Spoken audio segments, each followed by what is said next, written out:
Hello and welcome to episode 430 of the Crate and Crowbar, a gaming podcast being recorded on the 11th of January 2024.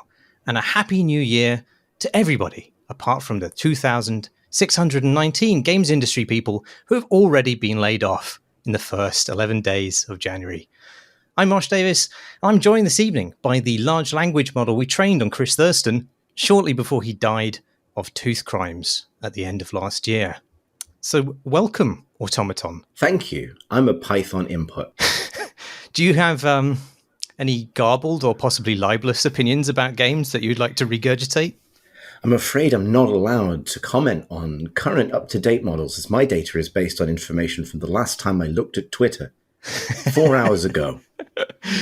Well, I mean, that certainly sounds like the kind of shallow collage of things the real Chris might have said if he hadn't have died. And that's good enough for me. And more importantly, our shareholders. Thank you. I'm glad you think so. The weather tomorrow sounds great, doesn't it?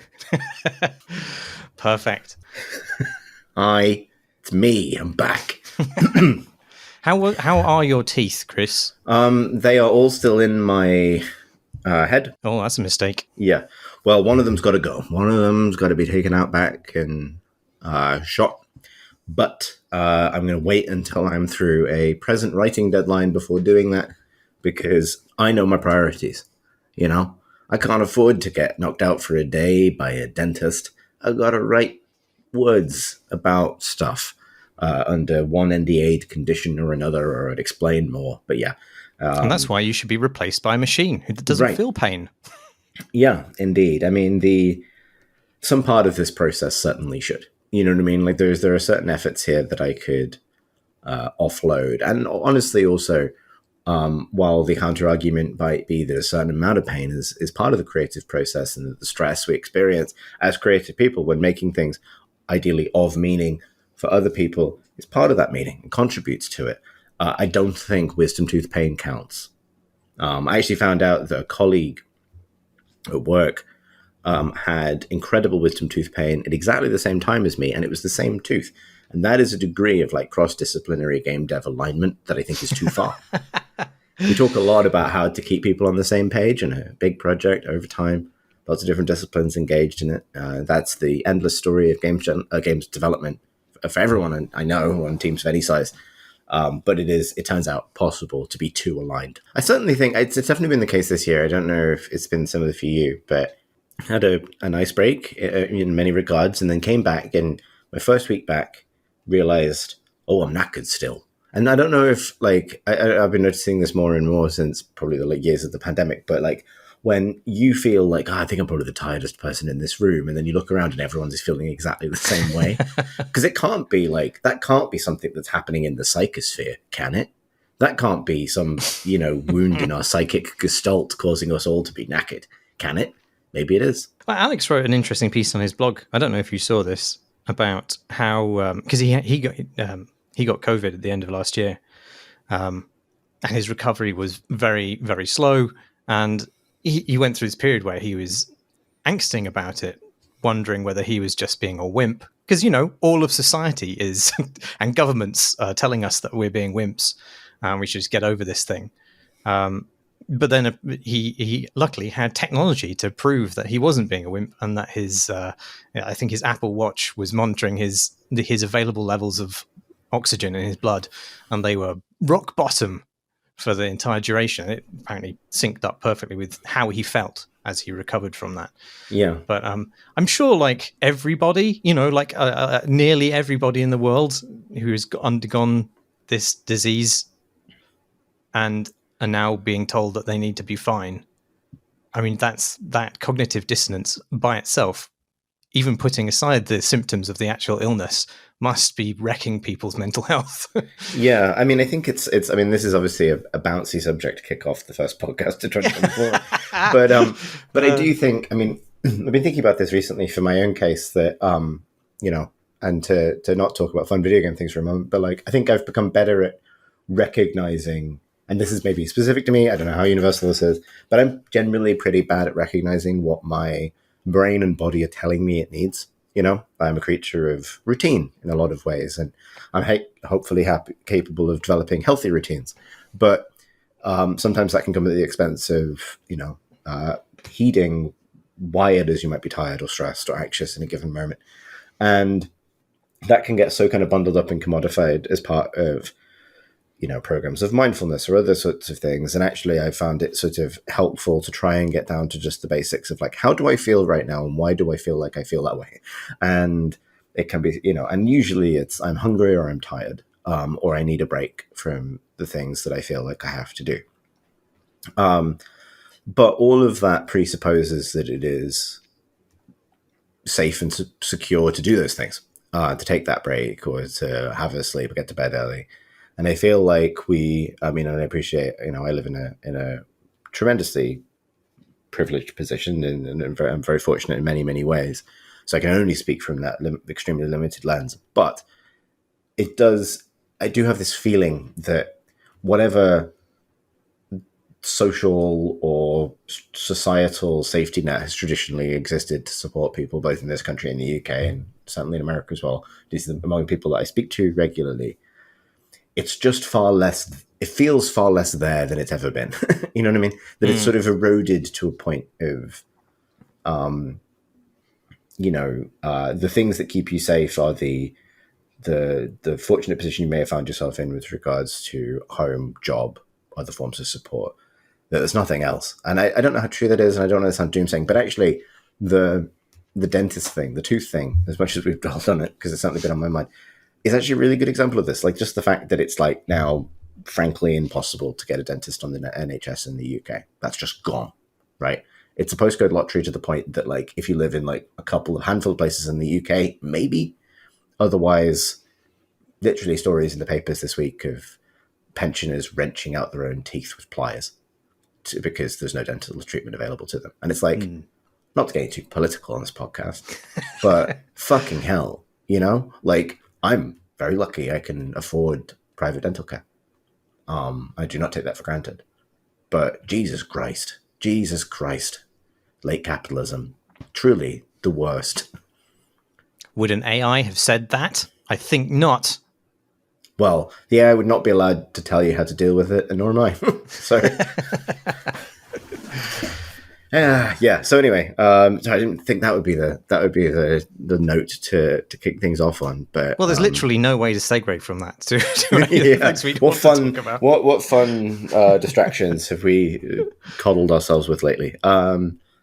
Yeah. Can I start with something? Because actually, this has a large language model link to it, and that may also segue into something you want to talk about in a very circuitous way. Sure. But it's a fairly brief mention of South Scrimshaw Part 1, which is a free visual novel. It was recommended to me, or just in general, it wasn't recommended personally to me, by a guy called Joel Otterson. He wrote his Games of the Year blog, and I think he works for Improbable. Anyway, his Game of the Year list included a bunch of different things that I happen to like a lot. So I thought I'd take a punt on this, which was his top pick for the last year. Even though I wouldn't normally have considered playing it, but it's really excellent. It's a really excellent piece of science fiction masquerading as a wildlife documentary on the life cycle of whales. Hell yeah. However, as becomes quickly apparent, these whales are not our whales, but they are the whales of an alien ocean on a distant planet. And how they came to be there and why they are superficially similar to our whales are little mysteries that you sort of tease out by inference from the narration, which is like this sort of Attenborough-style documentary narration. And it's really beautifully illustrated, and it's I found it very moving in the way that, is true to many nature documentaries, which, include the brutal realities of life in a way which is deeply tragic. But it's really, I think it's really great, and it's absolutely worth playing. It won't set you back. It's free. It won't set you back too many hours either. But it is let down by the way it's voiced, which appears to be generated. I think some of it may not have been generated, and then fill-in lines were generated. But on the whole, just the way it's read feels really undercooked for the kind of Attenborough style narration they're going for, but reasonably frequently it also just completely bungles the emphasis, which is a shame because it's very well written and very good observation of that style of documentary writing. But then I got thinking, well, it's a shame, but perhaps the project wouldn't work at all without any dialogue, and this was the only way in which dialogue could be obtained on the zero budget, which was presumably available to make the game. And even though I'm somebody who is probably already losing work to ChatGPT and Midjourney and so forth, I was wondering if, would I have wanted to have not played this game because voice work was outside of the developer's budget? And I think I am glad I played it. I'm glad it exists even despite that. And then I was trying to, convince myself that voice generation isn't as unethical as other forms of like large language models, because they haven't they've usually, bought the rights to use an actor's voice, or what have they? They haven't like massively scraped all artists in existence without consent, usually, to create they haven't leaked a big document of all the people they've scraped. I know. Cheers, Paul Canavan. Here's your forthcoming lawsuit, hopefully. But yeah, the results, however, are shit, ultimately, and it would be miles and miles better with a real actor. But they got the thing made. And I was wondering, what's your take on that? Like, is it okay to use these things if there's no other option for you to get a creative product to the finish line without using them? Presumably, so is this free, this game? Yes, I assume part 1 is free. A lot of these things, like part 2 and so forth, are not free, but I don't know what model they're going with here. Yeah, so I mean, and obviously it sounds extremely indie, and that's, I think it's less. This is such a big subject. We can pick this apart from so many different angles, but I think this is certainly the case, the use case where it's easiest to be sympathetic, right? Where one of the, I think, aspirational uses of generative tech, I kind of prefer, like, AI so loaded in some ways, but like this kind of generation to assist content creation for games is that it can raise the floor for, developers without the budget or team size to achieve a certain effect, right? As other tools can, as more accessible game engines did, and so on, right? A few, decade ago plus, it was far less possible for a small, very, independent developer or a solo developer starting out to make a game in 3D, for example, or to achieve certain things at a certain speed. That, I think, is laudable. I think the provenance of the data that the model is trained on is important at the end of the day. There are several now voice software companies that use material voice performances drawn from actors who are compensated for that work. That is the most ethical way to go about this, really. But I think really what it highlights is, there's probably, hopefully, in a brighter future for this technology, a world where AI resources or generative resources act a bit like Creative Commons libraries, right? Where it's effectively a pool of material you can draw from. Like there are games made that could not have been made without the use of one or many of the sound effect libraries that exist online, right? Under Creative Commons licensing. Creative Commons licensing is a thing, right? Yeah. There is a way to create something and certify it for use from the wider world, and even place some reasonable limitations on that in terms of commercial use, free use, and so on. That's not a perfect solved problem. It doesn't account for, all of the ways that a kind of, the capitalist model of creativity can fuck this up, but it exists. And honestly, that would be the environment, like a Creative Commons approved generator of things, where I think that could help, because there are certainly benefits to things like localization. I think really when you talk about the righteous use of AI, it's pretty much always going to be about accessibility, whether that's accessibility to access to creativity for game developers, as in this case, or if it's about like assistive tools for people who might otherwise struggle to access these experiences. That is the most righteous use of ChatGPT, is to help people communicate in circumstances or in languages they might not otherwise be able to, right? Like, it's not to help them do work that they are not personally capable of. That's a distinct thing. But, Yeah. So I feel like from that position, we could break into the subject in a ton of different ways. Because I've got very strong feelings about the use of AI for game writing, particularly, and where it is and isn't useful. Hmm. I think there's and I'm wary of going too far down the rabbit hole without pausing for breath. But I would say this: I think at its baseline, the technology that we have at the moment is fast. That is like the one quality you can say about it that's consistently true, right? Like you both write and draw, Marsh, and I imagine ChatGPT is technically capable of doing those things faster than you can. So it certainly is. Right. And without, as you said earlier, the pain, what I mean? And so speed, right? Efficiency. That's the point of it. It's not, we get so distracted talking about the quality of the output or whether the output is distinguishable from the data that was used to train it, or it's distinguishable from work by other artists, or distinguishable from truth in the case of like using AI as a research tool. But really, it's just about speed. That's the only measure that matters. And therefore, it's an efficiency tool. And what I would contend is that creativity is not an efficiency problem, and nor is entertainment. Programming is a lot of the time. Software development certainly can be an efficiency problem, and but like making things of meaning to people is not. And as people who make things, you can make intentional choices about what you wish to be meaningful. I think actually a thing that could be a real issue in all kinds of collaborative media is like when people set their targets in different places. But generally speaking, if we all want to make things that are enjoyable as meaningful, enjoyable and or meaningful, that just takes time. That just takes time. And I don't think AI, which can't really climb above the efficient level in terms of how it assesses its own success, can help beyond a certain point. Have you used ChatGPT in any of the stuff you've written? I mean, No, in not any professionally. I mean, I've played with it as a tool and as a toy. Yeah. I haven't used it in any way as part of anything I've done professionally, or even for personal use. I've dabbled with toyed with all of generative models because they are interesting, but I don't. Yeah, the way I would frame it is this, because this is very pertinent to, because in the use case that you're talking about, was it South Scrimshaw? Let me scroll up and find out what the name was. Yes, South Scrimshaw.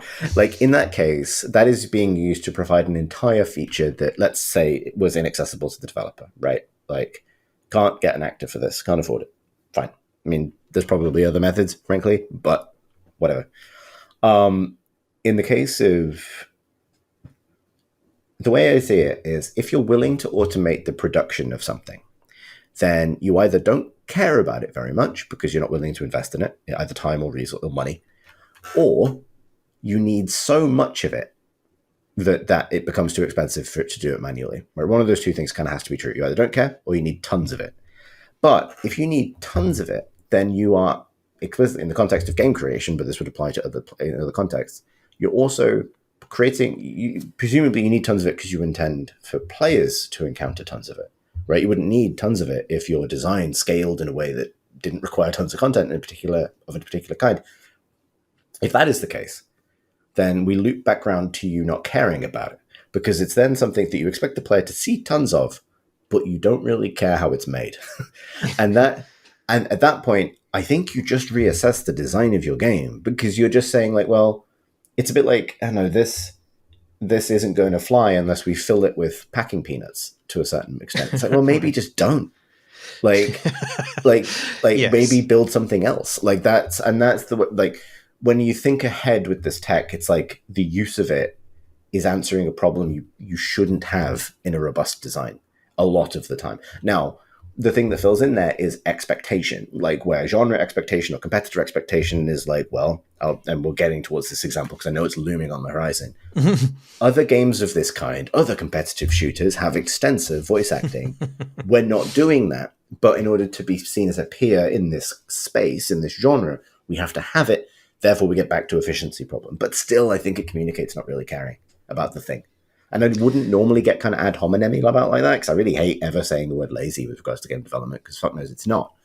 But it just seems to me like a questionable place to seek efficiency when you're talking about something so player facing as that. That's interesting. So the example that we're edging towards here is the finals, which is a competitive shooter, free to play, I believe.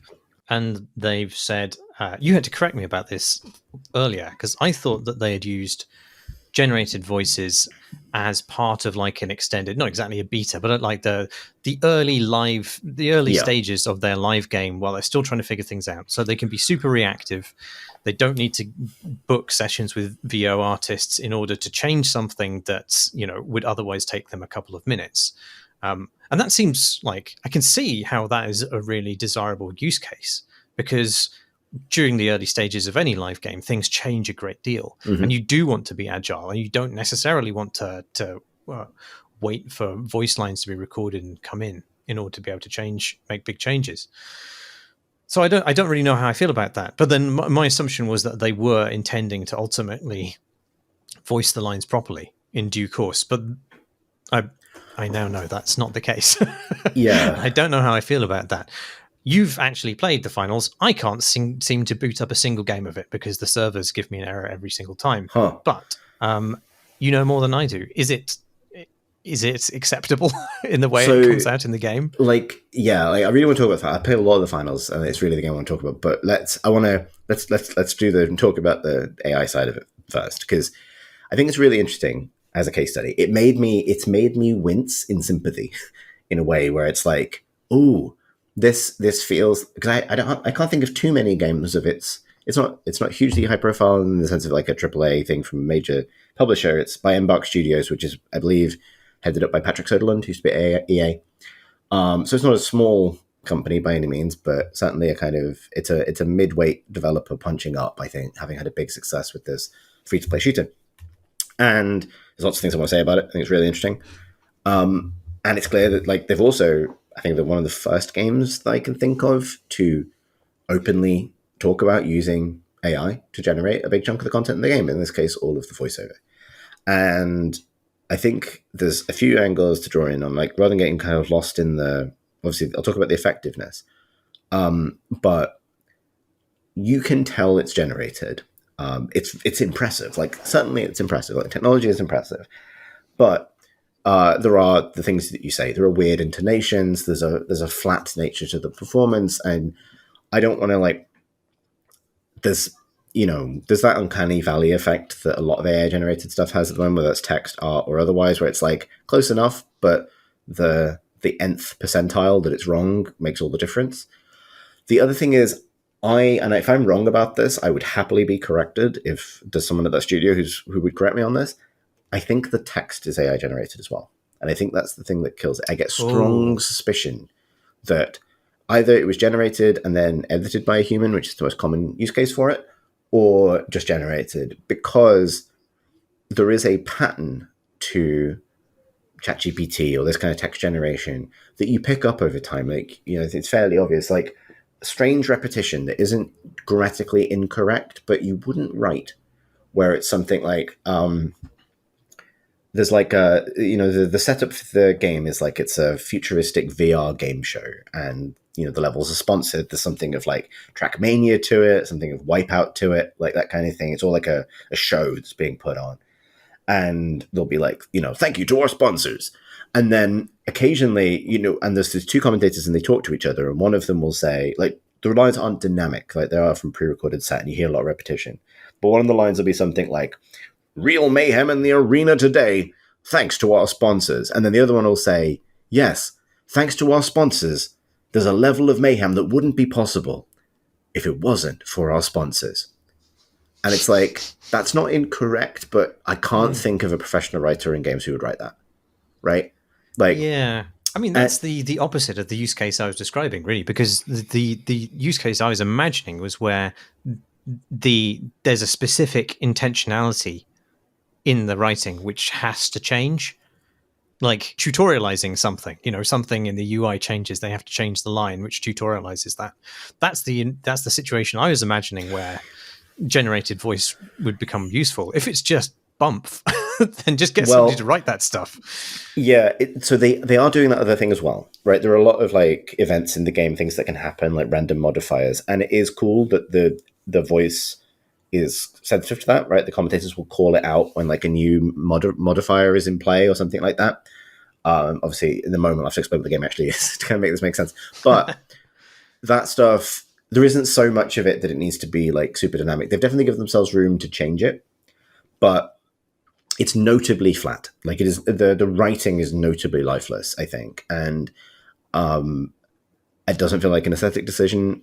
It just feels odd, and because arguably this use of text to voice basically could be a way to have a lot of really reactive, funny lines of voice in the game. Obviously you can't account for delivery because I strongly suspect, / I'm pretty sure an actor would always do a better job of that. But you could get pretty specific in nuanced, interesting ways, right? And they haven't done that. And also there's no edge to it. Like the contrast to this, which I'll throw in this as an example, is, and I'm sorry for going here, but Dota 2 is a far better written and performed game than it has any right to be. This is actually super relevant here, so apologies. But and it's partly because, right, and I've had, I was friends with people on that writing team for a while. To my understanding, Valve and its Wheelie Desk based, kind of assignment policy found itself in a position where Valve had a decent crop of very good, very funny writers.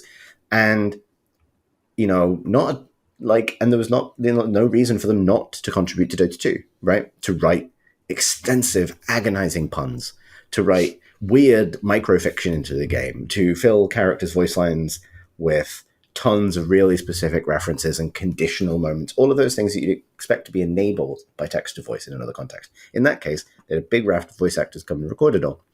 But as such, it's very difficult for them to change it, right? Like they're now in a position that, as you point out, the Embark developers of the finals are avoiding by being able to generate new voice lines on the fly, or at the very least the vocal performance of them. This is really funny in Dota at the moment. Like Dota's always had these power-ups that spawn on the map called runes.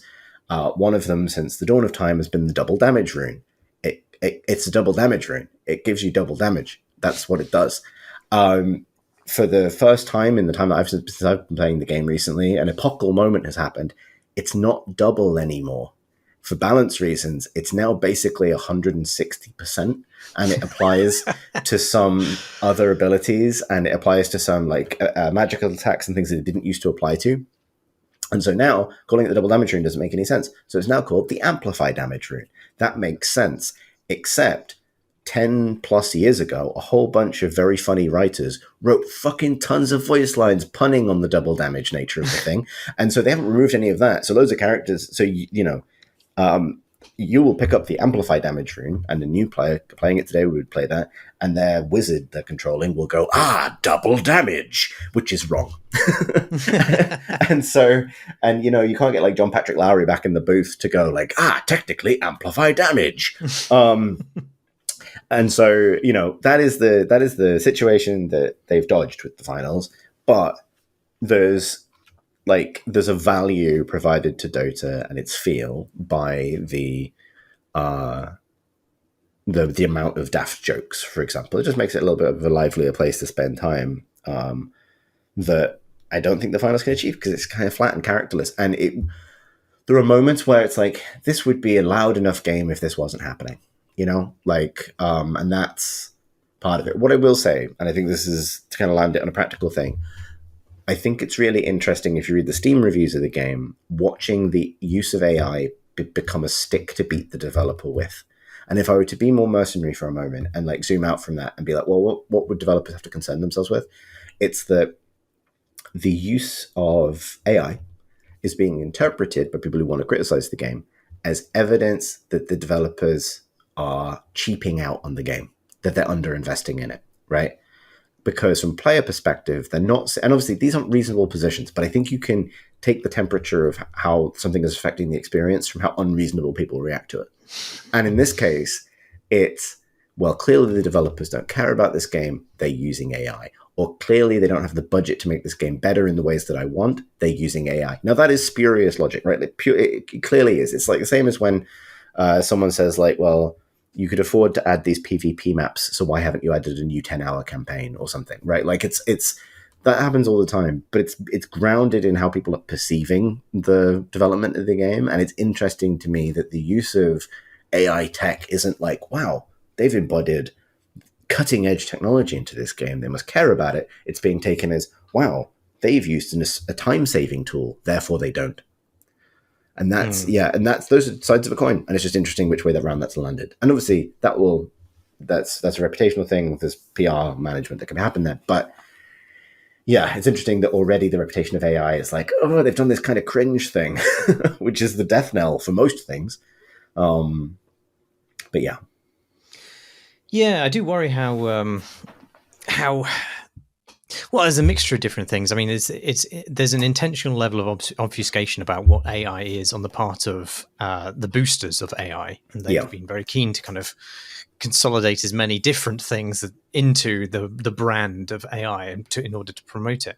But I think ultimately that's now going to have a backlash where any and all uses of AI are, like you say, used as a stick to beat people with, or are just dismissed as amoral in of themselves. And we've had AI in games for ages, and as the things that in yesteryear were called AI are now simply called programs, and there's many legitimate artistic uses of AI in video games. Yeah, and I worry that any settlement by unions, game developer unions, on the usage of AI will have to be so carefully and precisely worded in order to carve out many exceptions for legitimate uses of AI versus ones which, regardless of their merit as a form of producing content, are primarily designed to seek the removal of jobs from the marketplace. And I don't know where you can really draw that line between those two things. It's going to be very worrying to see this play out. Yeah, I think and that's I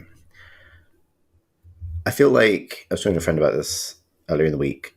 I've been thinking a lot about this lately because obviously at one point in time I wrote a video game about AI, and it's been weird watching. Immoral, Chris. Immoral. Well, it's been weird watching this reaction roll out as it's become a bigger possibility. I'll say that. And I think generative systems have their own modes of expression that they're good at, right?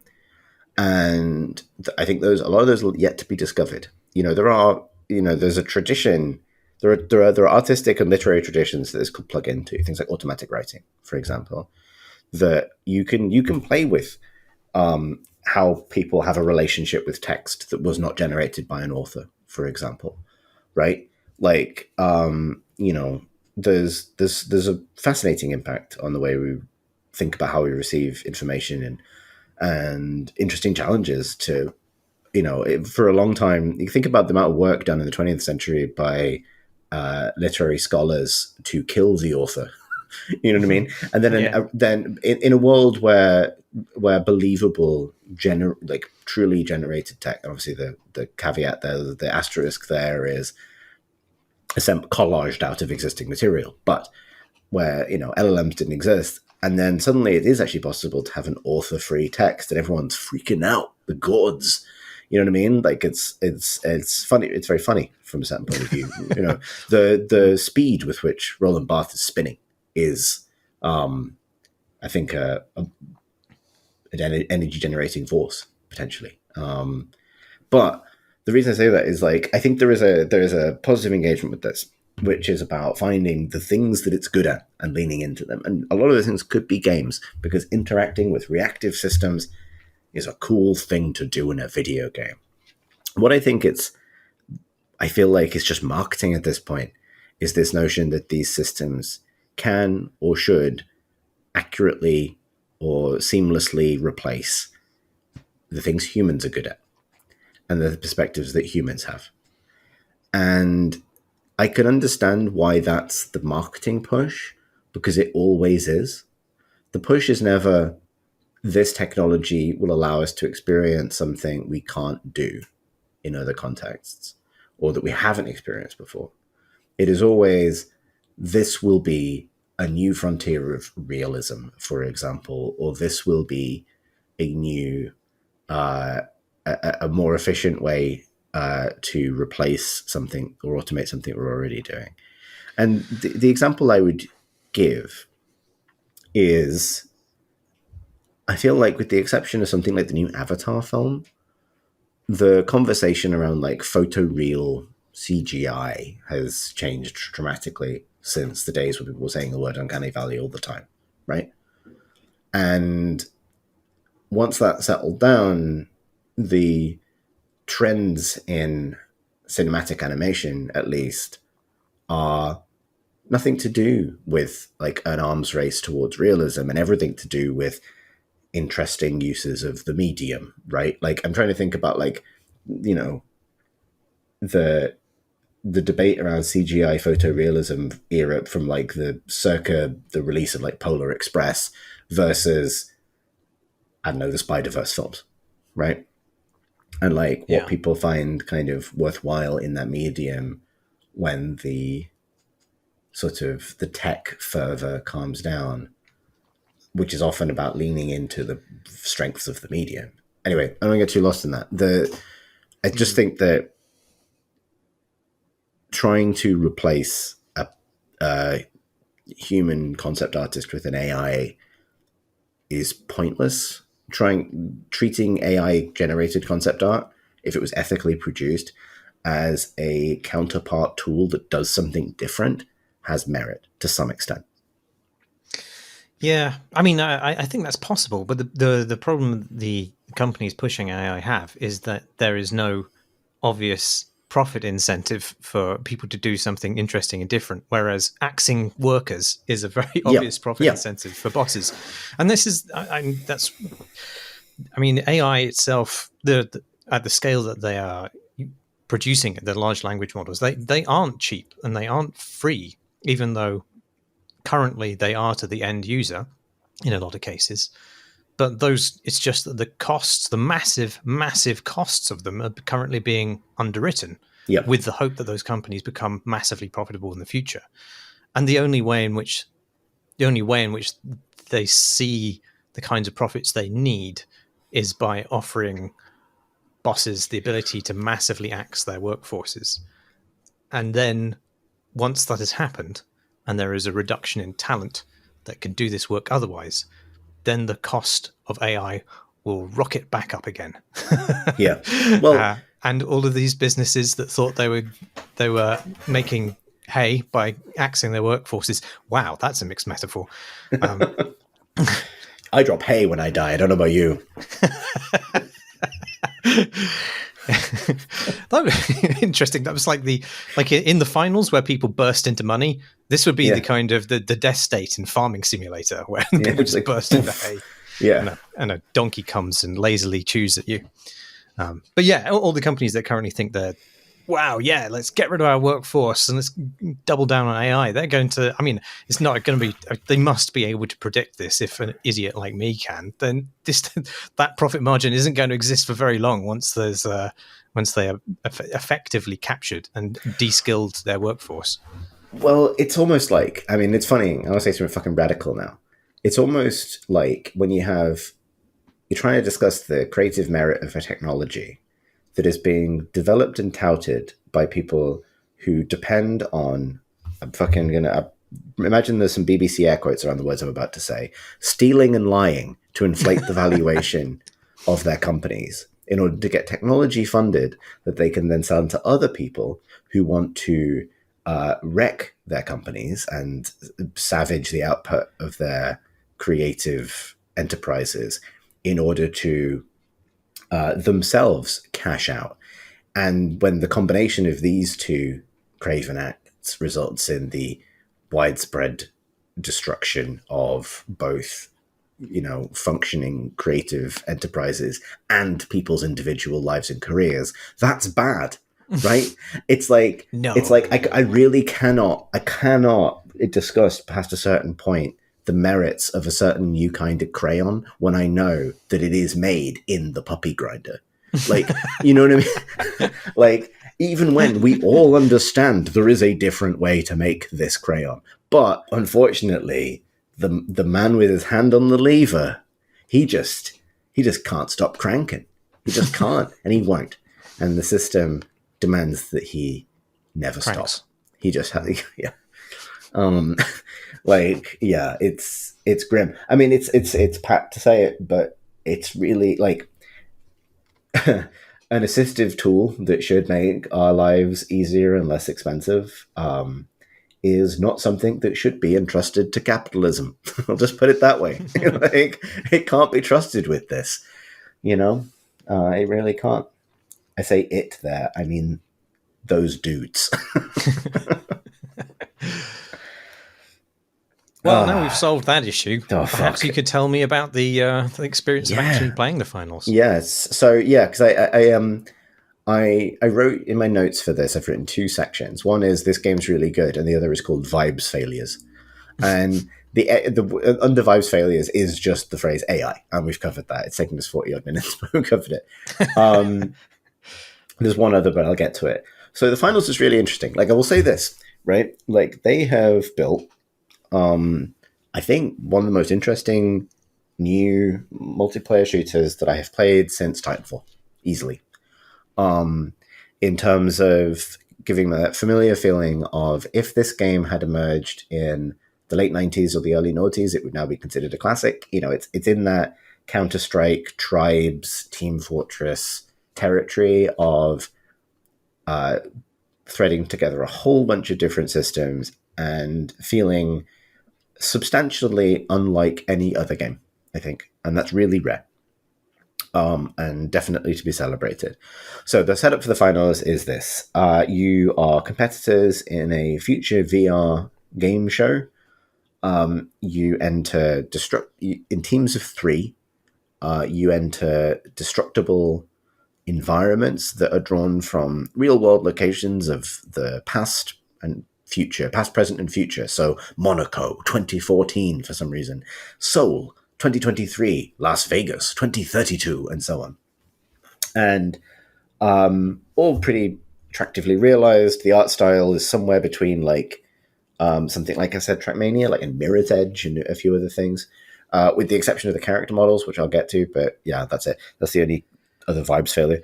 And in these environments, you're entering in teams of 3, and it'll either be 3 teams of 3 or 4 teams of 3, except if you're in a particular like finale, which will be 2. And initially, some cash boxes spawn in different locations on the map, and you have to go and kind of free them, which takes a certain amount of time, and then take those cash boxes to cash out points, which are basically like big yellow ATMs. And then the team that, when the cash box, it takes a couple of minutes for it to kind of absorb the money. And when that process finishes, whichever team controls it when it finishes gets a whole bunch of money in their bank account. And after a certain amount of time, one of those teams wins. That sounds really simple. What makes it really clever is partly the multi-team setup, but also the destructibility of the environment and the really elaborate physics and systems for tons of different stuff. The game is full of gadgets, explosives, sticky mines, bombs. Everyone's got a kind of just the ability to be a gravity gun for different things in the environment. And the buildings are meaningfully destructible. You can't completely unmake the level, but you can lay waste to it pretty substantially. And so, those cash boxes, even those ATMs I'm talking about, those are physics objects. They're heavy physics objects. But let's say there's a team defending their cash out, and they are holed up in the top floor of a building in the Monaco level with this kind of like windy European streets. And they have really built a nice little defensive position for themselves. They've blown out the wall to give themselves sort of a sniper position. They've set up automated turrets. There's mines in the stairwell. You might try, maybe they've put up like force field shields. There's tons of gadgets. Maybe you send in a character with a little invisibility cloak and they run into the floor below and they put a shape charge on the floor and blow out the floor, and the cash machine just falls through the floor. And now you're fighting in a completely different environment. It's a really clever, because destructible environments or chaotic environments like that can just lead to chaos. But the way that is balanced against team composition, strategy, and a bunch of other mechanics makes it like about orchestrating incredibly strategic heist style plays under time pressure and while getting shot at against other people constantly. And it really is very, very cool. There's loads of little but past that point, that's the kind of the high concept. And then the kind of structure is you either play like a quick play mode, but the heart of it is in this like tournament process where initially 8 teams enter. They play 2 matches, so there's, as in 2 matches happen concurrently, so 2 groups of 4 teams going separately, and then the top 2 teams from those 2 matches go to the next bracket. They all play each other. Then the top 2 teams from that play a final, and that kind of like seeded bracket thing is actually really exciting. There's tons of mechanics around like how to edge ahead in terms of the money and so on. And that's why it's called the finals, because the goal is to get to the final round and then win. And then past that structure, the value of it comes from just the depth of systems. So, and this is where it's really expandable, and this is where it kind of makes the case, I think, for some of the AI generated commentary. So the maps will always spawn with the time of day, weather modifiers, and with often much more substantial modifiers, which could be, well, in this version of the map, the cash-out stations were all initially, at least, in suspended platforms above the level, or on a tram that moves around the level, or halfway through the level, aliens invade and start creating gravity funnels that pull things upwards. Wow. Or meteors come from the skies to start destroying buildings. Or there's an orbital laser which will fire at anyone who stands still for very long, which is... This sounds awesome. which is either like an anti-camping strategy, but then you realize, like, hang on, in this case, it's like, hang on, that team's holed up in the top floor of this building. If we just stand still underneath them, the orbital laser will hit them, which forces them to come get us. Like, it's that stuff. It's really clever. Like, it's sort of... because, and this is what I think I love about it as someone who loves a lot of competitive games, it resists pure playbook mechanics, like this is how we play this map, or this is how we play this moment. There is some of that, but you have to adapt to a lot of things you can't control. And I think that's what I've always loved about Dota. Sorry, I said it twice in the podcast, but it is really good. Like that side of it is really, really interesting and really, really promising. And, there's just so many systems. There's poison gas, there's sticky goo that you can use to make walls. There's a building system basically where you can build jump pads and stuff. And that's a really good example. You make a jump pad, it throws you 50 meters into the air, you can use it to get to rooftops. Cool. But what about a scenario where you're already defending a point really high up in the level and it's only really accessible by a staircase, and you angle the jump pad at the top of the stairs so someone running up the stairs just gets fucking boinged out of the level. And you can destroy it. Then that player then has to think about, how do I destroy that jump pad? Could I put a zip line down or use a grappling hook or find a different way up? And yeah, I really can't think of another thing like it. It has some of the precision and like tactics of like a Counter-Strike, but it happens in like fast forward with a million gadgets exploding at the same time. Very, very cool. Is it suitably chaotic enough that there can be no meta? I don't think so. And this is so, well, I think the meta will always shift. Like if you look at videos, because I've gotten to the point of liking it enough to start watching some videos. And actually, I will say this, if you start playing it, play some quick play the tutorial, then honestly, watch a couple of videos. YouTube's full of it. Just watch a couple of guides, because there are ways to play that are far more kind of effective than others. And there's it reminds me of Tribes in that regard, where it's like a big toolkit of options, but actually there are principles that's worth knowing, right? Like, because if you start, like, Tribes is a good example. If you start playing Tribes fresh, no one tells you, well, in the old games, no one tells you to ski, right? Like that's a thing. Or, and those are the things that are worth learning. It's kind of similar, because there is like a meta, but there's been quite a lot of patches. Like at any given time, if something's wildly, like for a while, the most powerful thing, like there are 3 classes, light, medium, and heavy, and they have profoundly different amounts of health, which is kind of interesting. The heavy has access to like a very powerful C4 like sticky bomb, and you can attach it to things. You can attach it to static objects, and so one of the most powerful things to do, because it has like an arming time, which should mitigate your ability to use it reactively, is like fucking stick it to a lawn chair, wait for it to arm pick up the lawn chair and throw it at someone. And you've just created an incredibly powerful grenade. Or combo that with other things. Like there are explosive barrels that like rocket off like fire extinguishers when you activate them. So you can attach a shape charge to that and then use it as a rocket, which is very funny. But yeah, so it's like, but that was obviously kind of like being abused, so that they just don't stick to those things anymore. Fine, they fixed it.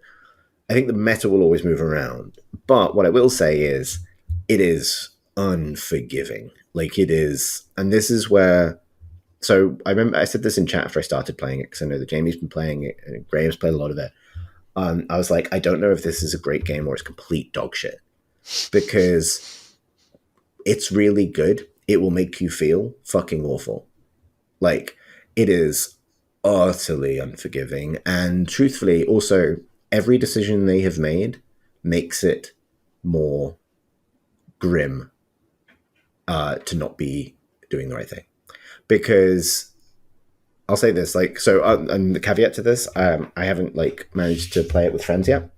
So I haven't had the experience of like actually like which I really want of like team comms in a group of three, and three is a really friendly number for getting a team together of friends. I haven't managed to do that, so I've been reliant on like solo play with strangers, and that has been good at times, really good at times, and sometimes really, really, really dreadful. Because for this kind of game, like three is a really punishing team size because there's no room for error, right? Like you're down a person, you're down a huge amount. If someone quits, rage quits, which you're discouraged from doing, people do it. But equally, if someone's just not on the same page or isn't pulling their weight, like it's a grind. And is that different from Hunt though, or other multiplayer games? I think Hunt is similar, but Hunt is also, well, Hunt is both a slower experience in that there's more time to kind of learn. You know, like I don't think too many people play Hunt with random teammates, really. But which that's the only way to play this. If you're playing by yourself. But also in Hunt, you fuck up and you die. Well, it's over, right? Roll the dice again. In this, because it's like cashing out, you know, like a game is like between 10 and 20 minutes. Usually. Oh, so you respawn in this, do you? Yes, so I'll talk about the respawn mechanic in a minute. But yes, you do respawn. It's not like Counter-Strike where you're just out, right? You can get disqualified from the tournament, but that'll be out after a round, right? And I have had games where within 30 seconds of the beginning of a 20-minute game, I've known we're fucked. Because I'm like, the team is not going to work. And I had a moment earlier today, actually, I was playing on my lunch break, where it was kind of a weird one, and this is going to sound so humble braggy, so people hate this, but like I think I'm getting better at it. And I'll have games where like I'm the one lagging behind and other people are like cleaning up, and I tend to play like the support class sort of stuff. So I'm doing a lot of healing and reviving and running around and sort of trying to support from the midfield, like the kind of anchor position stuff.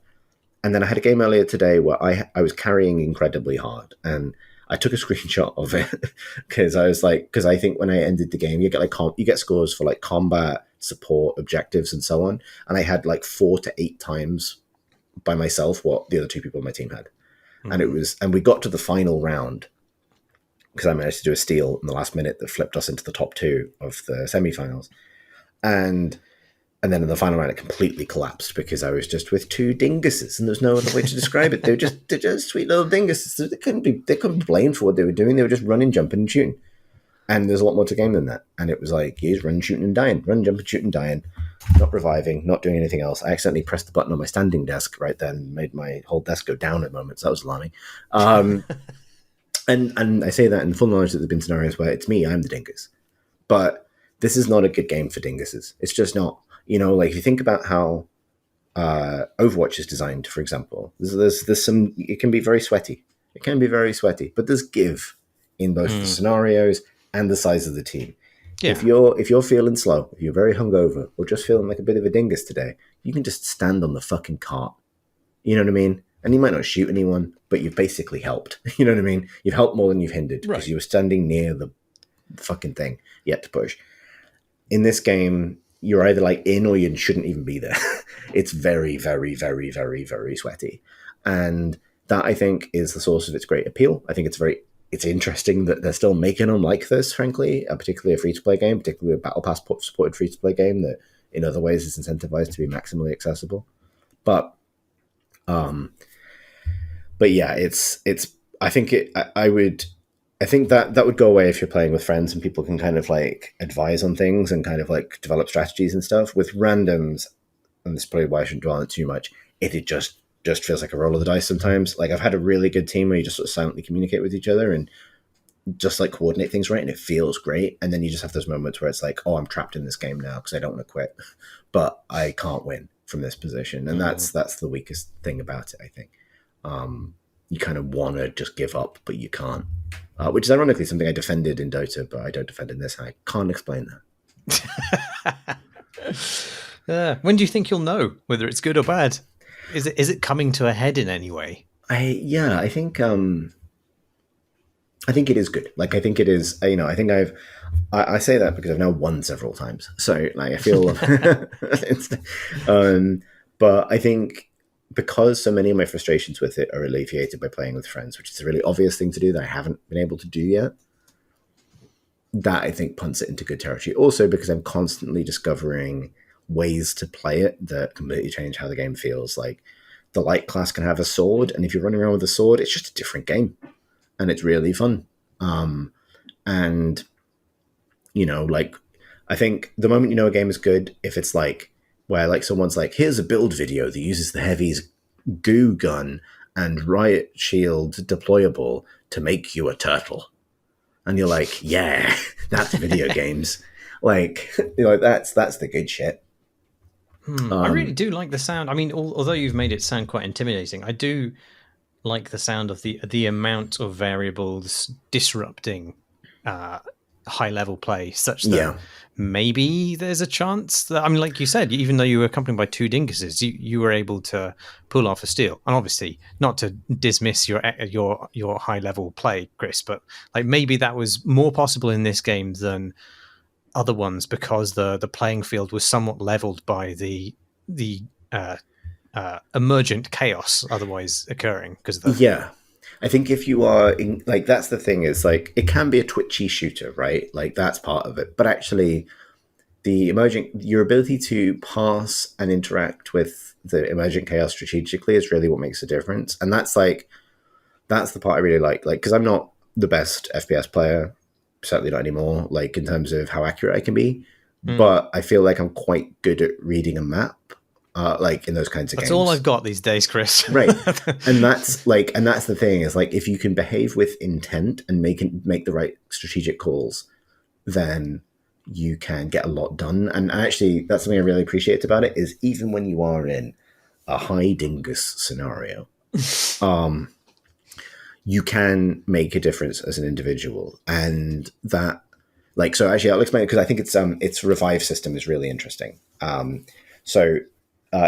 Because the worst thing that can happen to you as a team is all three of you are dead at the same time. If all three of you are dead at the same time, it triggers a team wipe, which then kind of resets the respawn timer for all of you.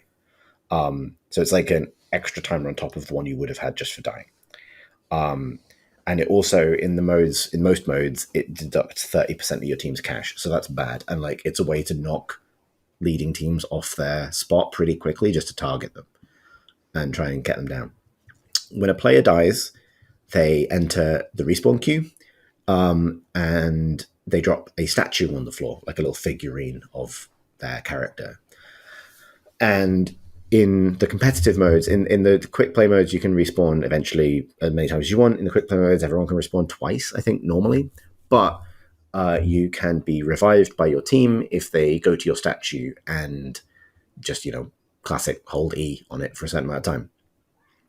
But because this is the finals, the statue is a physics item, which means that you can pick it up, which means that you can, you can't pick up enemy statues because then you could run away with them and hide them, but you can attach bombs to them. You can cause them to fall into gaps between buildings with explosives and stuff like that. And with your own team's statues, you can pick them up and run away with them.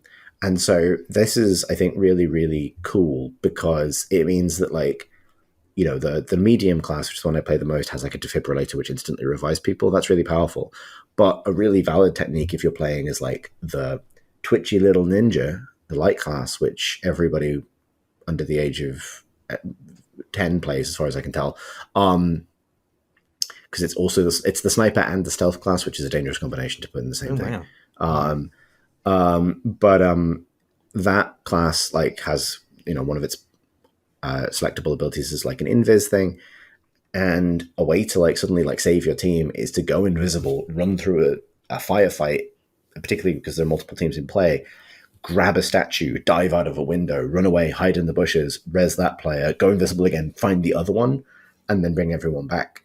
And so like just that one thing of like the revive token being a physical object in the world that you can move opens up all of these opportunities for plays that are really, really, really interesting. Oh, wow.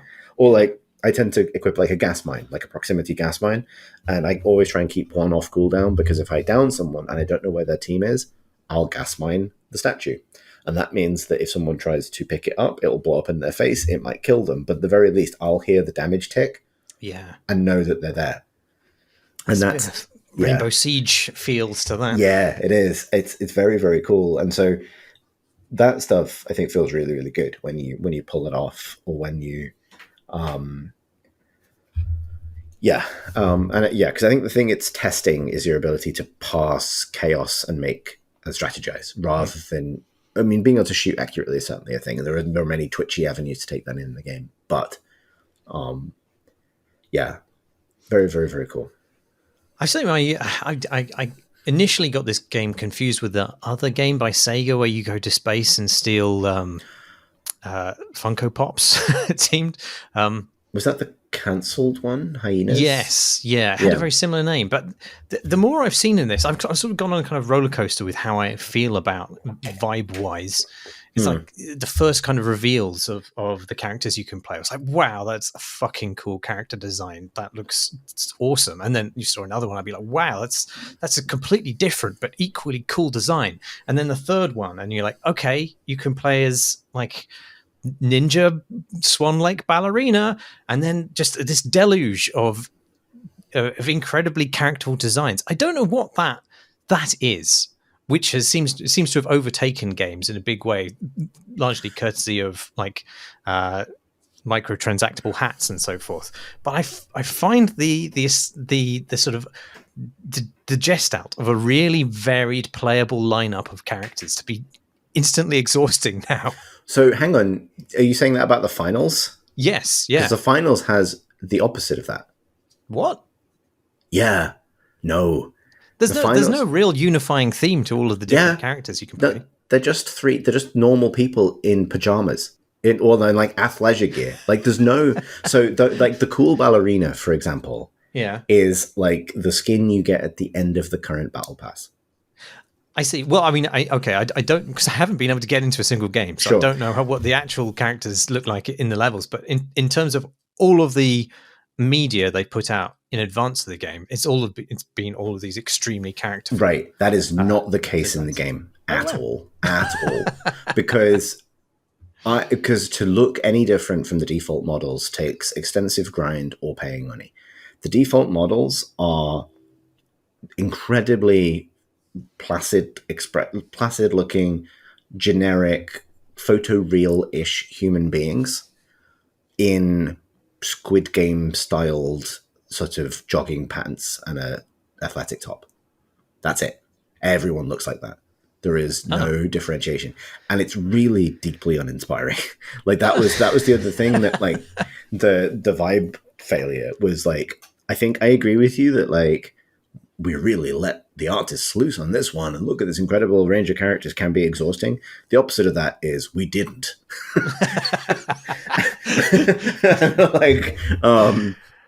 And so you can customize your character. Like they have done this thing, which I think is on principle laudable, which is to sort of try and depict almost like realistic human bodies in this game. So like the light character the physical size differences between them is quite pronounced, but within realistic human proportions. So like the light character is very slender and like 5'2". The medium is like 5'10" and pretty athletically built. And the heavy is like 6'2", 6'3", and very heavy set, but not necessarily athletically heavy set, just a big person.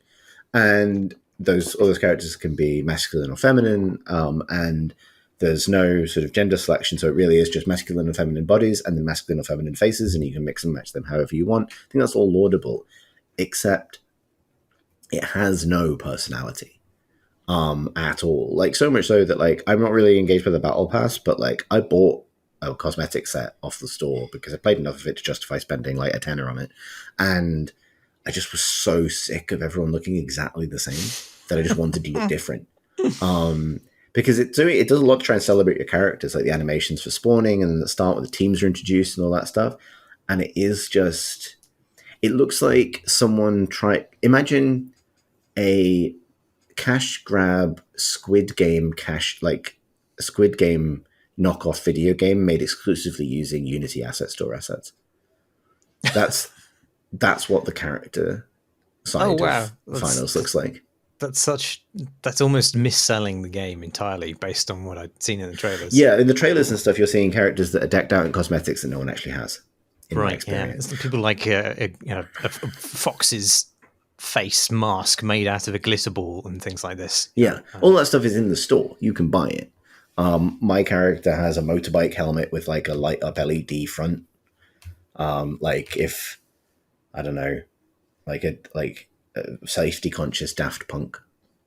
And that's fine. But like, it's not, I mean, even the stuff they're selling isn't great, but I think it's not even so much a diversity thing as in like a diversity of style thing. It's more like just having any artistic choice made about how the humans appear would have made a big difference to me.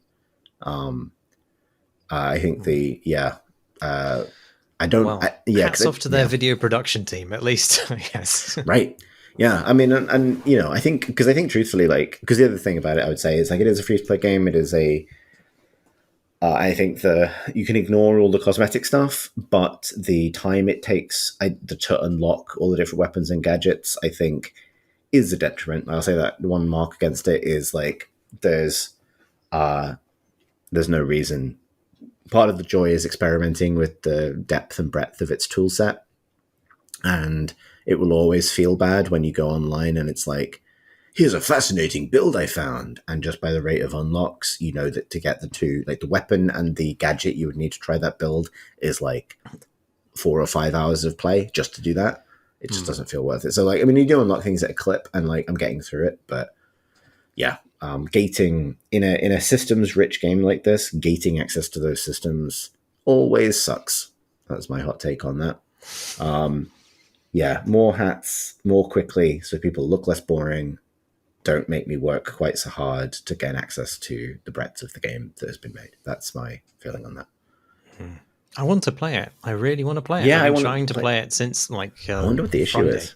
Yeah. But it's consistent. I can't even get into the tutorial. It just kicks me out. Weird. Some sort of like arcane firewall thing, maybe? Who knows? Yeah, I mean, it seems to have some problems booting up as well. Like Steam says it's running, then it does the anti-cheat thing, and then Steam says it's not running anymore. Like, oh, maybe it's it crashed, and then literally 5 minutes later, it starts running again and boots up. By which time I'd moved on to other things, so I was quite surprised when my screen suddenly went black and the finals popped up. But yeah, weird. Yeah, it's all very weird. What have you been playing, Marsh? I've been playing 2 other games, but we'll try and speed run them because they're possibly one of them is not very interesting. The less interesting, it is interesting. The less interesting one is Robocop, which I don't know if I could ever enthusiastically recommend as a game. But I tell you what, it is a superb education in how to ship a minimum viable product. Hell yeah! Like you can pretty much hear like the squeak of the producer's whiteboard marker crossing off every iota of surplus content. It's just that whoever did that is a genius. They're a super producer to have made a game this slender without any kind of fat on it at all. But I like it as an indicator of that. There's many bits like this where Robocop hauls a suspect off a chair and throws them into a cop car, but they don't have any of the animations for that. So the camera just pans down and you see this guy's ass sort of like scoot across the tarmac, and it's like, that'll do, ship it. And I respect that, at a certain level. But like, despite those like constraints, which are obvious, it's actually a pretty earnest attempt to make a game which acknowledges the many and varied parts that make up the deep, profound fiction of Robocop. So, like, I mean, you do like chunk an awful lot of punks and bikers with your massive gun. But I know they're all voiced by the same guy, apparently. Oh no, it's Robocop.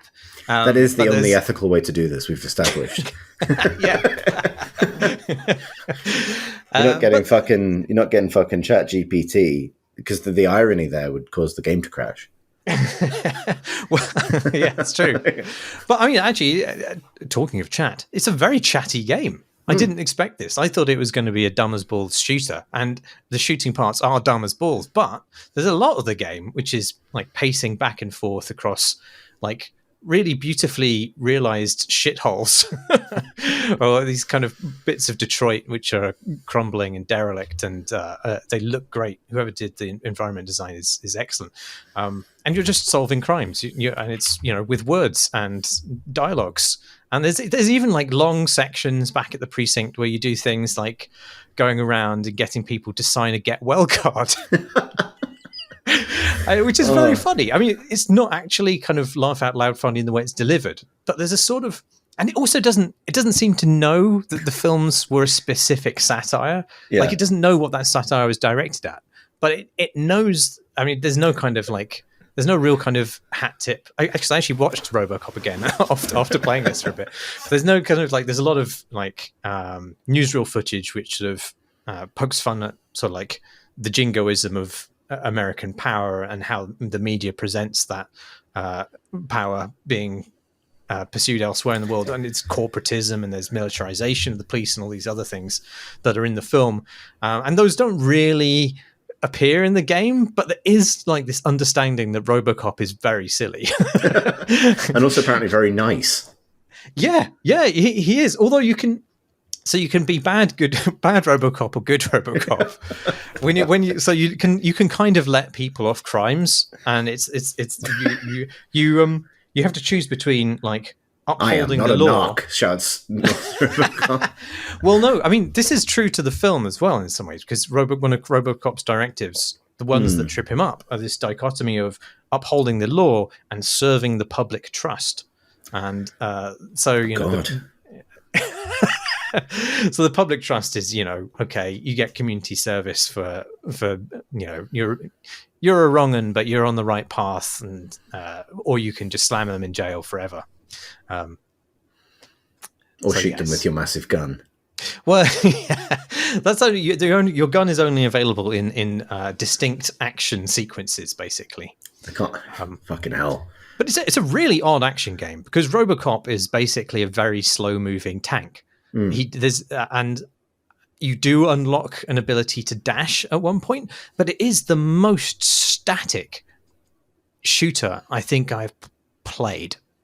It's so strange and it doesn't feel particularly good or interesting as a result of that, because you are just thump thump thump into a room and then blatting people as they shoot you directly, and then you just heal, and that's it, and you move to the next room and you blast a whole bunch of people. And it does do things that try and mix that up, but it's not terribly successful, I don't think. But yeah. Anyway, interesting. I can't believe he's the only good policeman. Well, the cops come out very well, I would say, from the game, which is, and though watching the film again, it's not as much of a commentary on gung-ho cops as I thought it was. Although the cops do seem extremely stupid, like the sequence in which, spoilers for the original Robocop from 1980 something, the sequence in which Murphy gets killed initially, none of that needed to happen. Like they're extremely stupid in the way they go after these criminals. There's like his partner gets lamped out because she can't resist looking at a guy's penis, which is a thing I had obviously blanked from my mind. Anyway, the other game I played, tell me what you think this game is based on the name. Okay. The name is This Bed We Made. Oh. I'm going to say lo-fi, cottagecore, narrative gardening game. It's a heavy romance element. Oh, correct. It is a mystery game. Oh, It's not that lo-fi. It's 3 dimensions, Chris.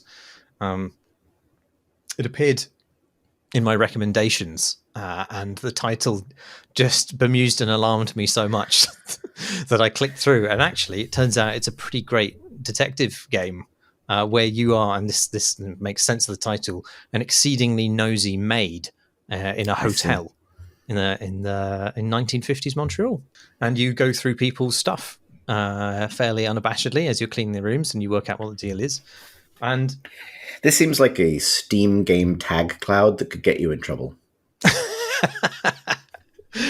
Yeah, I don't know quite why it was. Well, I do know why it was recommended to me because I play a lot of detective games seemingly now, but I don't know where it's come from really. I've never heard of it before. It seems like it's a reasonably substantial production. It's not a long game, but it is quite well fitted out for what it is. Although I have to say, I didn't think I was getting on with it initially because I'm very law-abiding, Chris. Sure. If I were a maid in a 1950s Montreal, I would Simply not make the bed and leave. Exactly. Yeah. Yeah, I would. Again, not being a grass, big factor in your gaming choices. Well, it's not only that, but like the game also sort of threatens you at the very beginning with the prospect of your smallest actions leading to terrible large consequences. So I was like additionally terrified by that warning text that the game was going to, do something like have somebody burst in on me while I was going through their underwear or whatever. And yeah, I couldn't engage with its premise as enthusiastically as I thought it had expected me to. I'm really sorry, Marsh, but in my imagination, you're still Robocop in this. And it's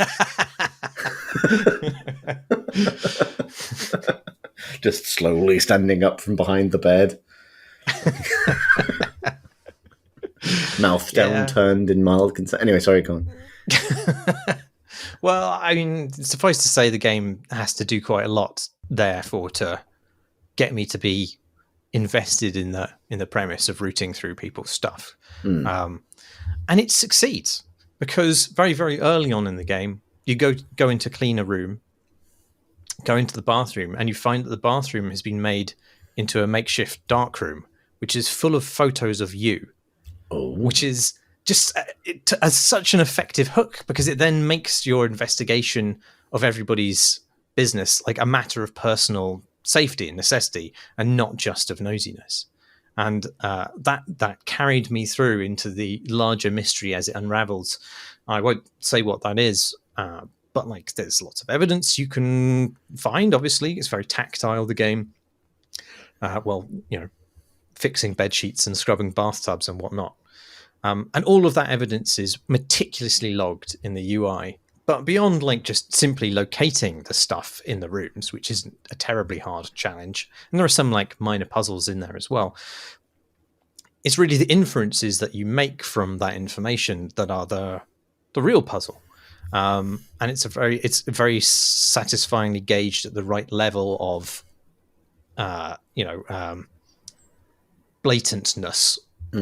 That you do have to do some thought brain work in order to put the pieces together in your head, but it's not so obscure that you're having to make huge leaps of logic. Or it's like I said, it's a short game.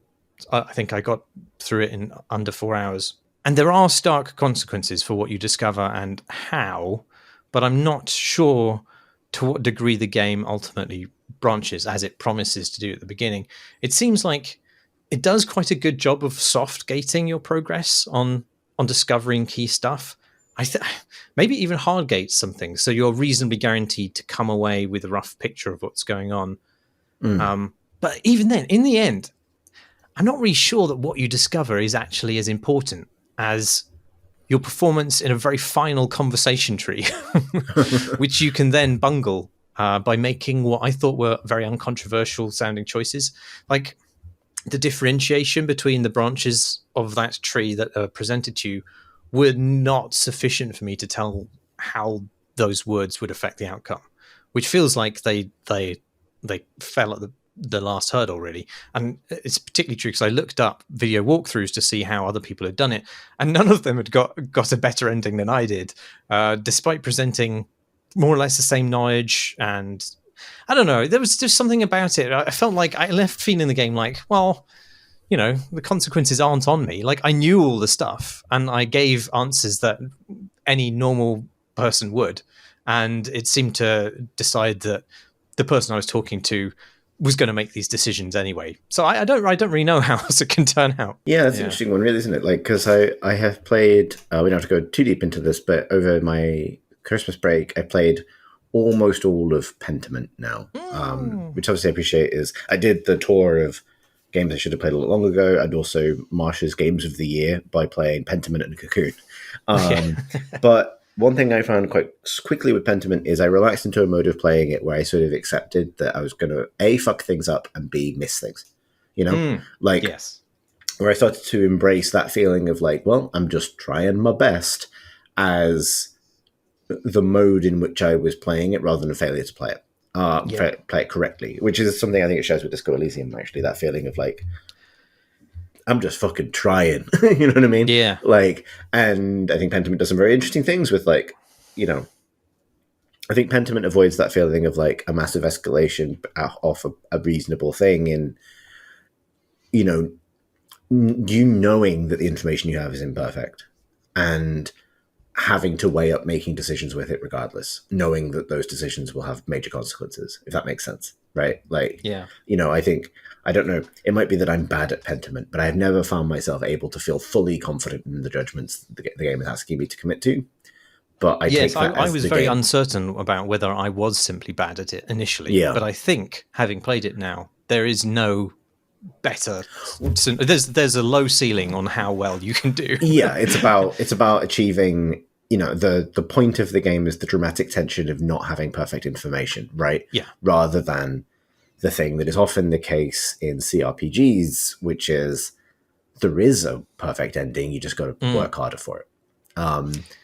But yeah, like, I think it's interesting when games do that thing of flashing up like your choices will have consequences, whereas actually the more helpful pop-up for me would be there's no getting this right.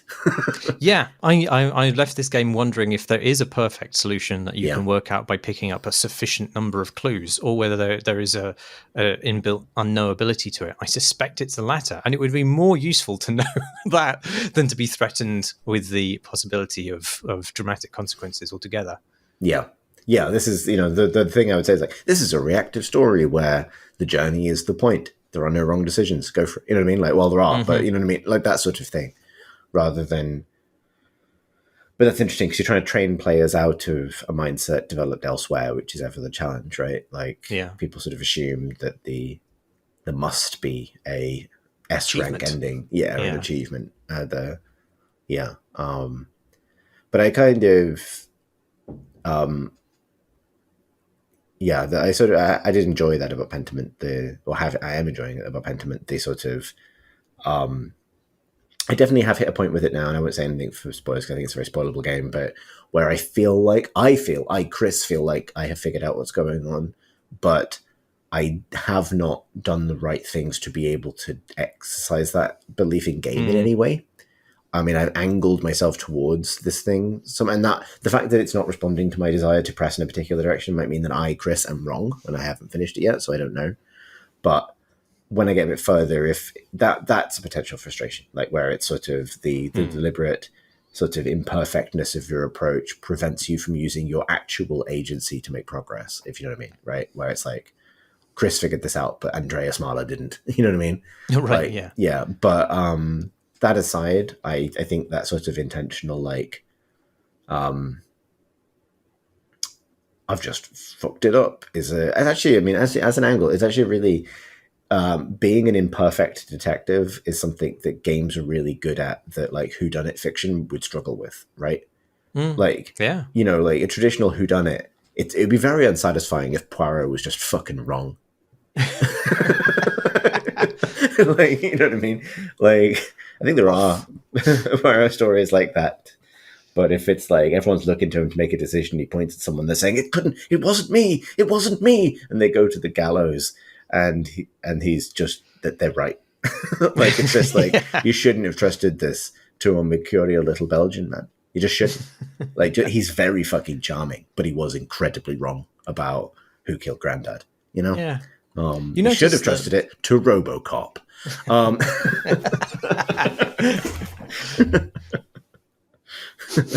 His little grey cells are chrome. That's the crossover fiction that I'll be dreaming of. There was one other thing I wanted to mention about that game. Go for it. But I'd like to hear more about your experience with Pentiment, but I did want to mention this because I want to get your take on it as well, particularly as a fan of Baldur's Gate 3 and also the Mass Effect series, which is that in this game, in this bed you made, you can cultivate one of two accomplices in your investigation, and the game offers you lots of opportunities pretty much out of the gate to make that relationship romantic. Mm-hmm. And while you can choose between two different accomplices, and while one of those romances you can have resonates with other parts of the story in ways which are meaningful, I felt like it was pushing it a little bit. And I was just thinking, well, isn't it just nice to have friends? You know, like, I'm not one of those mad Zoomer prudes who think there shouldn't be any sex in films anymore. But I feel like this game's haste to support romantic options mechanically means that they are forced to be overly permissive in the way that they present that, because you don't want to enable players to act out being a sex pest or worse. You know, that's a terrible thing for your game to include as a fantasy. So in the end, you have all of these characters, in Baldur's Gate particularly, who are just desperate to fuck all the time. And I don't, I just don't know that that's the kind of way you want to think about co-workers. that's why Me Too happened, you know?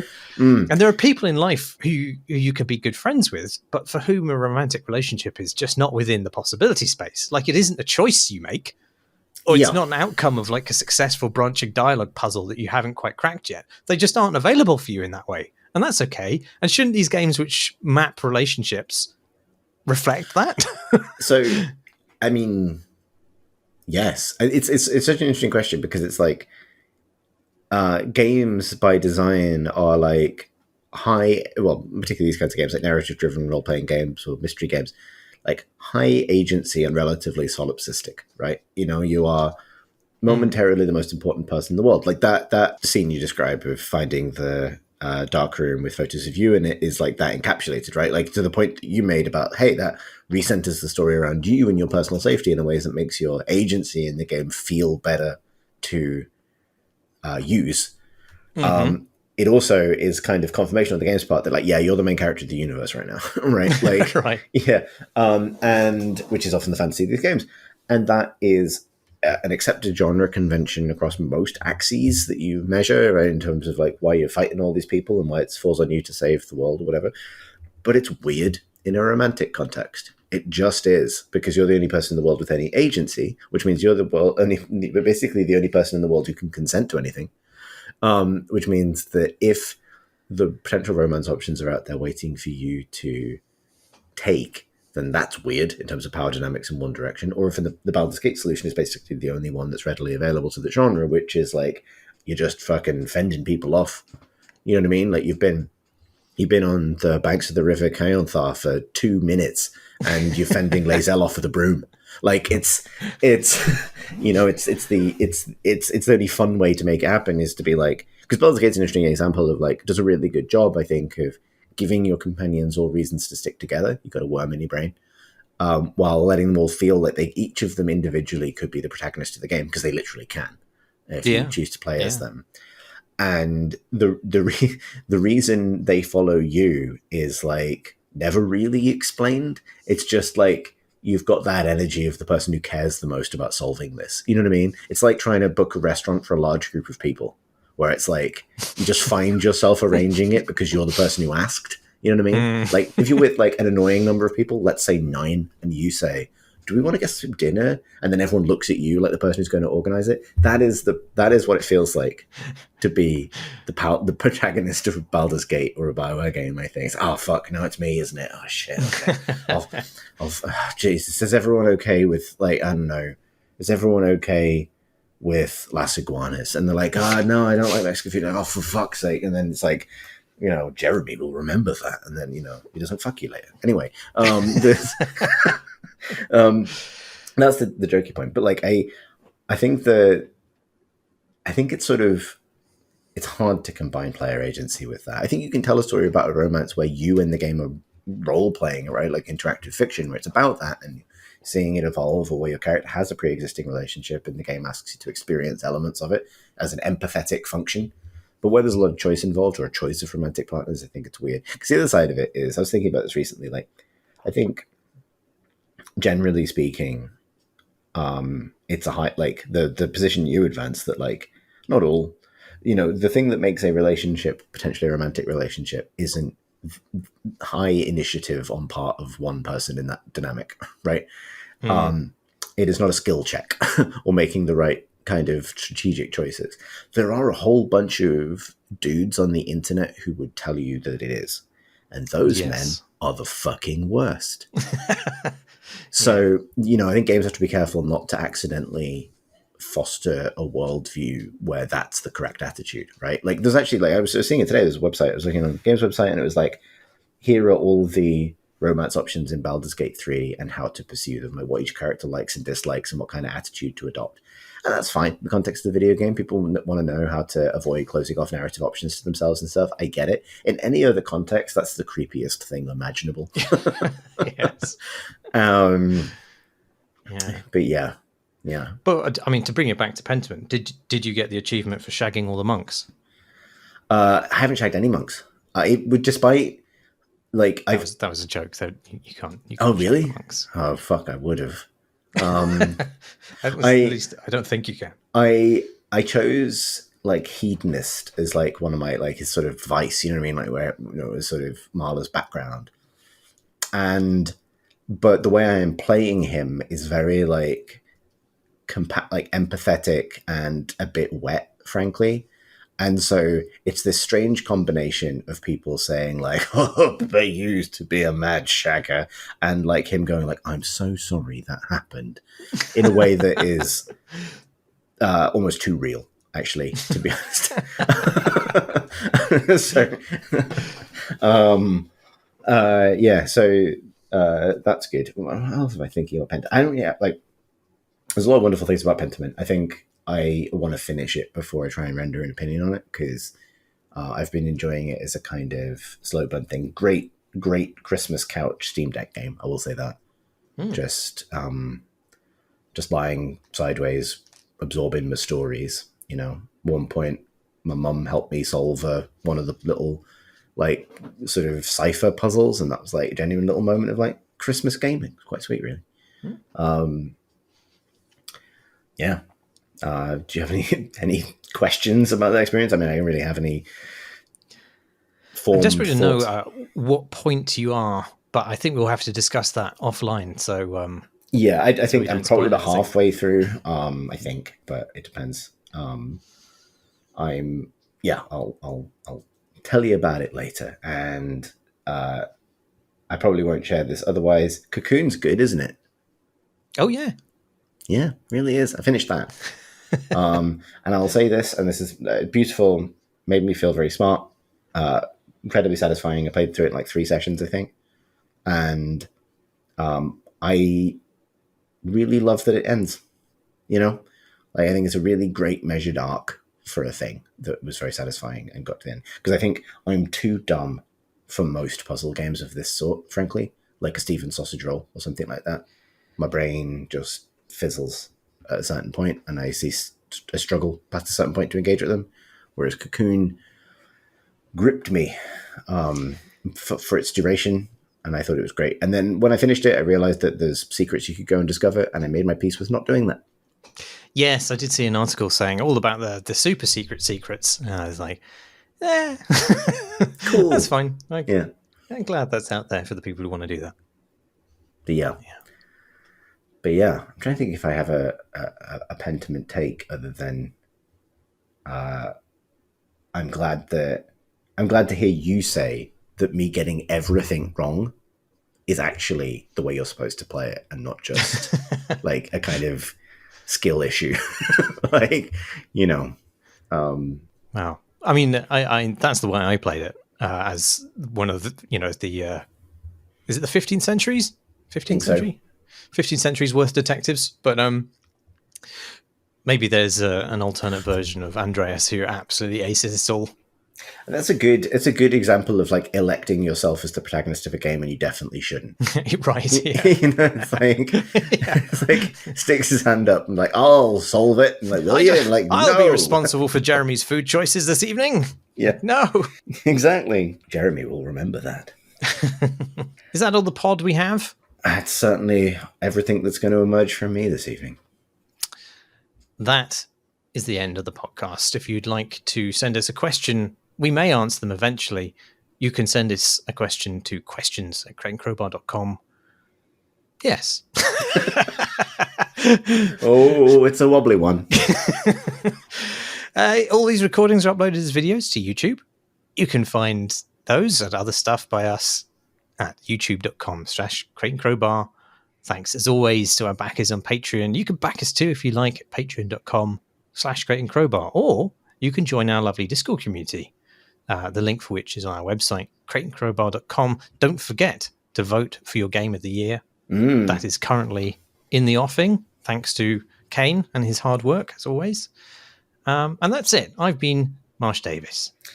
I've been Chris Thurston, and it occurs to me that if we were to generate any part of this podcast to save us some grief, it could be the outros. Because we decided 10 plus years ago at this point that for some reason we wouldn't just say the same thing at the every end of everything, right? Like most other content creators of any kind have the thing they say at the end of their video or podcast. For some reason, we bake this cake from scratch every time, and 90% of the time it's fucking awful. Well, so, you know what, Chris? Yeah. I am actually trying to say the same thing each time. I just fail consistently. I've, as we've been doing this for over 10 years, I'm still not good at it. I think I've made my peace with that now. I think that's even more special then. I think that's the kind of imperfection. Yeah. The raw naturalism that a chat bot couldn't ever emulate. Right. Yeah. You're chipping away at that block of marble for 10 years. And the shape that is emerging slowly is beautiful. And it's a penis. Pointless. Let's be honest. It's a penis. Yeah. Good night, Chris. Good night, Marsh.